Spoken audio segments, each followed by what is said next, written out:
题目是在逆境中改变自我。克里凯斯提出有5个途径可以让我们摆脱萎靡，通往蓬勃。这一讲咱们说第一个途径，那就是学习。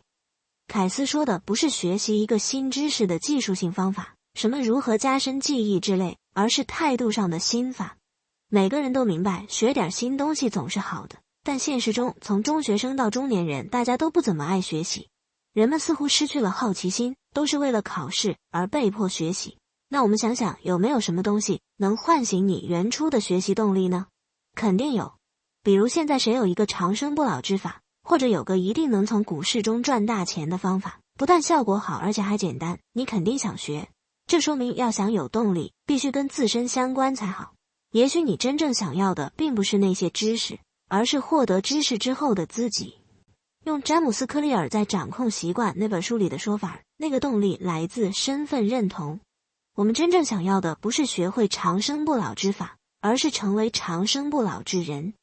凯斯书中也有个例子，一个50多岁的中年女性，当初为了孩子放弃了事业，甘心做个家庭妇女，现在3个孩子终于都长大了，她突然热切地学起了小提琴。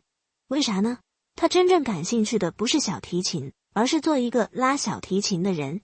小提琴给了她一个新的身份认同，感觉自己更年轻，更有活力，更独立，不再只为他人而活，而是可以发出自己的声音。这就是身份认同的力量。不过凯斯这本书却是提出了一个更高级的理论。这个理论的核心是叙事自我。我们专栏多次讲过这个概念，也就是你之前的历史，你经历过、感悟过的各种想法，形成了一个连贯的叙事。这个叙事建立了你的自我意识，给了你人生的意义。根据美国西北大学心理学教授丹·麦克亚当斯的说法，这个叙事是从青春期开始形成的，在不断的演变。你怎么看你自己，你的各种决定和选择，都是根据叙事自我做出的。身份认同只是一个标签，比如我是一个科学家，有时候过于简单了。而叙事自我是一个全面的，可能是复杂的故事。比如说你喜欢科学，又想做一些实验，希望能创造一些东西，你对搞科研和创业都很感兴趣，那么你对未来会有更开放的期待。但不论如何，是你的叙事自我决定了你想做什么。如果要学的这个东西符合你的叙事自我的设定，你就有动力学，否则你就无感。以前人们所谓因材施教，最多也就问问这个学生擅长什么，其实还是让人学成文武艺，或于帝王家，去当个工具人。而问一问叙事自我想成为什么，那才是真正的以人为本。凯斯进一步提出，整个的自我可以看作是一个系统，就好像你家的空调一样，空调有个恒温器，让你预设温度，这就是叙事自我。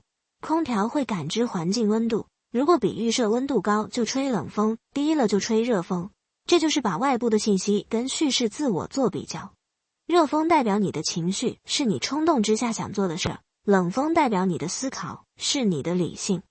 人跟空调不一样的是，你可以同时吹冷风和热风。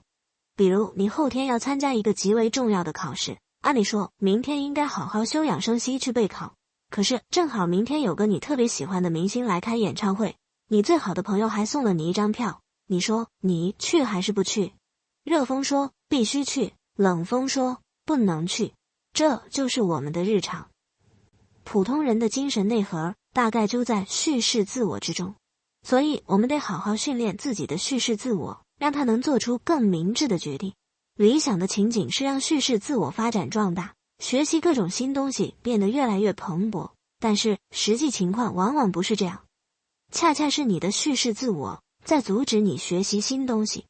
这首先是因为叙事自我追求自我一致性，比如你热爱钻研技术，自我设定是个搞技术的人。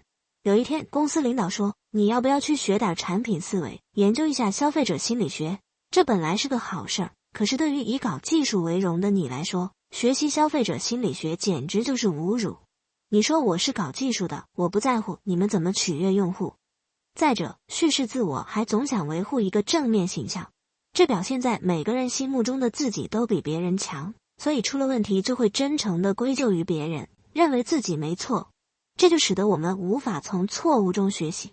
比如有调查表明34%的临床医生认为不应该向患者披露重大的医疗失误，还有20%承认曾经因为害怕被起诉而没有披露自己的错误。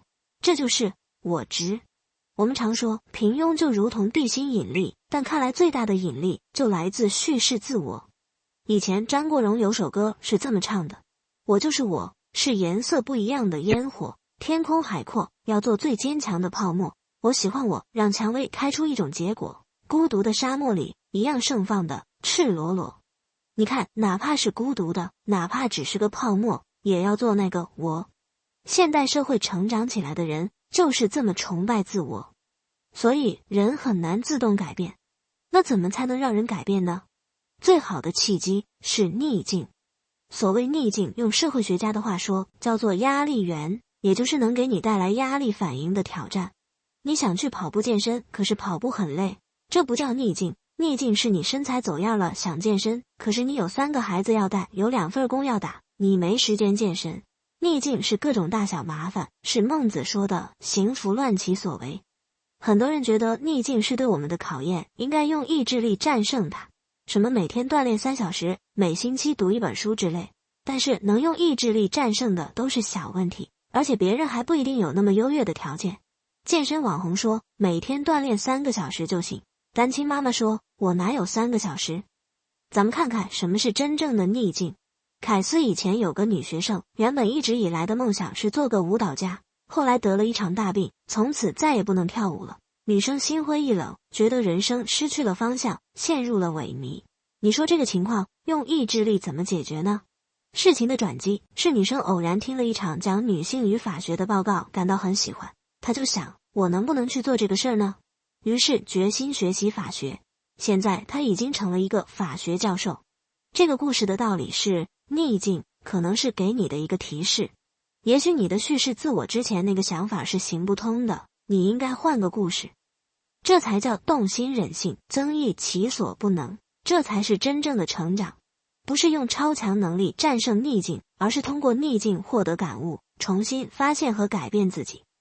真正的成长不只是变得更快、更高、更强，而是根据新学到的情况调整目标，让你的故事变复杂。说我6岁的时候树立了拿奥运会金牌的远大理想，勤学苦练，果然拿到了奥运会金牌。这种故事就过于简单，很不真实。事情不可能跟你6岁时想的一样。这一路你会多次重新认识世界，重新认识自己。而且就算拿到了金牌，人生的路还很漫长，你总是需要重新讲故事。其实蓬勃的人生需要有些压力源。有研究者统计了每个人遇到多少个压力源，发现生活满意度最高的人遭遇的压力源个数正好是在平均值附近，稍微高一点或者低一点都可以。那些遭到特别多的压力源的人很难受，而那些生活全无压力的人也很不满意。你不希望无忧无虑，说什么万事如意，那是巨婴思维。没有压力就没有挑战，人就容易萎靡。那你说，我的问题是压力源太多了，工作、家庭、子女教育、个人学习，方方面面一大堆麻烦事儿，那我怎么办呢？难道真的要愁白了头，端粒都得变短吗？关键是你怎么看待压力。如果你认为这些压力源会损害健康，那就真的会损害你的健康。研究表明，有这样心态的人精神上很痛苦，他们过早死亡的风险比一般人高了 43%。但好消息是，同样面对这么多压力源，如果你不认为这些压力会损害自己的健康，你是个强人，你不觉得精神痛苦，那么你过早死亡的风险就不但没有提高，而且还降低了 17%。要不怎么说心理学是一门有用的学问，那是真能保命啊。请注意，我们这里可不是让你没有麻烦也要制造麻烦，我们更不是赞美苦难。凯斯说的是可管理的逆境，而不是像童年遭受虐待之类的大苦难，而那样的苦难永远是越少越好。对待逆境最好的办法是使用好奇心，就如同我们之前讲《心智重构》那本书的时候说的，可以把生活想象成一场探险，把逆境想象成游戏的关卡，你不但不觉得很痛苦，而且还可以觉得这很好玩，因为你很好奇接下来会发生什么。凯斯这里说的更严肃一点，他主张用好奇心去战胜失望和恐惧。遭遇逆境，生活是一定要改变的。这时候与其害怕未知的改变，不如主动迎接新的生活，制定新的计划，学习新的技能，认识新的人。好奇心是最好的职业。有了这样的认识，其实不经历逆境也能成长。为什么让叙事自我完全由自己的人生经历决定呢？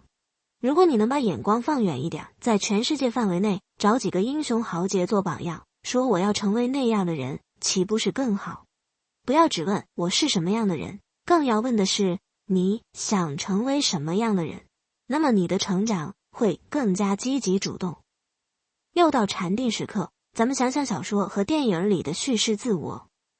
我们知道最经典的叙事套路就是英雄之旅，主人公一路打怪，战胜困难，取得胜利。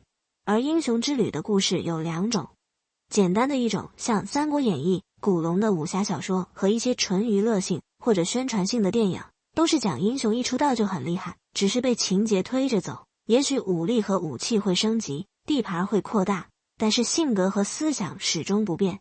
这种故事不值得我们借鉴。